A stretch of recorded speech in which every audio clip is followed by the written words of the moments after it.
नमस्कार मित्रांनो, मी राहुल भारती. भ्रष्ट व्यवस्थेची ऐसी की तैसी या सदरात पुन्हा एक वार आपले स्वागत करतोय. मित्रांनो, राज्याचे माजी उपमुख्यमंत्री अजितदादा पवार यांच्या दुर्दैवी अपघाती निधनाला काल 1 महिना पूर्ण झाला.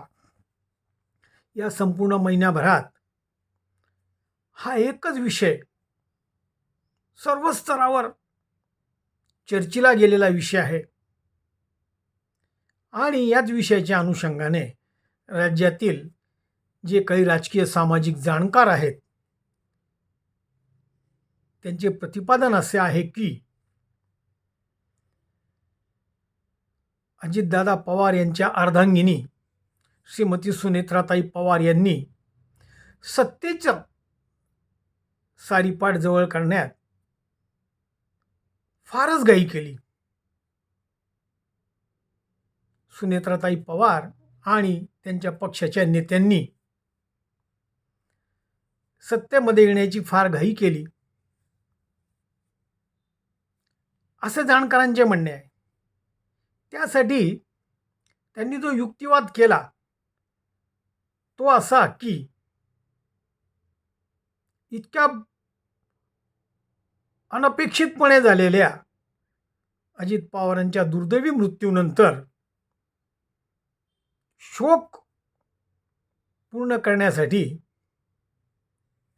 सहसा त्या घरातल्या महिला, विशेषतः पत्नी, आपल्या हिंदू धर्मचाली रीतीनुसार महिना सव्वा महिना तर घराच्या बाहेर देखील पडत नाहीत, घराचा उंबरा ओलांडत नाहीत. तथापि अजित पवार गटाच्या नेत्यांचे असा युक्तिवाद आहे की पवार घराणे हे पुरोगामी घराणे आहे. हे फारसं पटत नाही, कारण श्रीमती सुनेत्राताई वहिनी यांनी अगदी महिना सव्वा महिन्यानंतर, काही महिन्यानंतर जरी सत्तेत येण्याचे ठरवले असते तरी त्यांची जागा अबाधितच होती. कारण राज्याचे जे सध्याचे सन्माननीय मुख्यमंत्री आहेत देवाभाऊ, हे अत्यंत संवेदनशील गृहस्थ आहेत.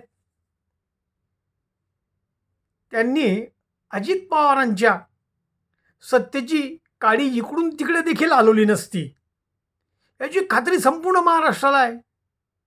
मग असे असताना श्रीमती सुनेत्राताई पवार यांची घाई ही अनाठायी ठरते.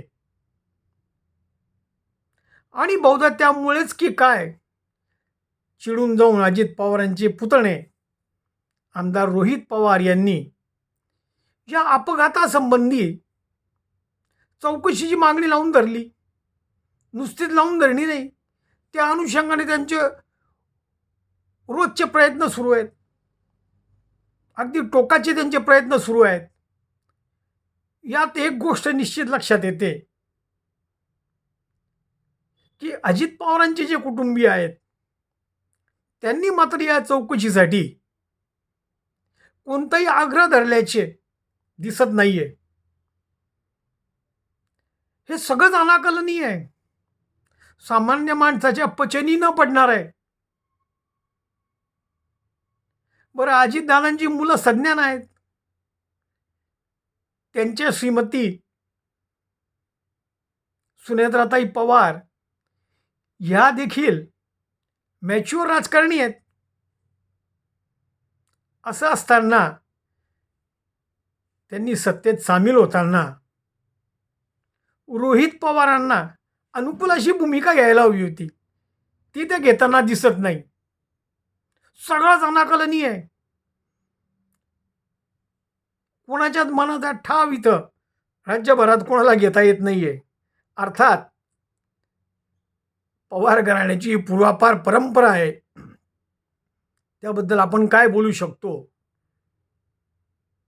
अर्थात जे घडले, जे घडतंय सगळं दुर्दैवी आहे, पण करणार काय.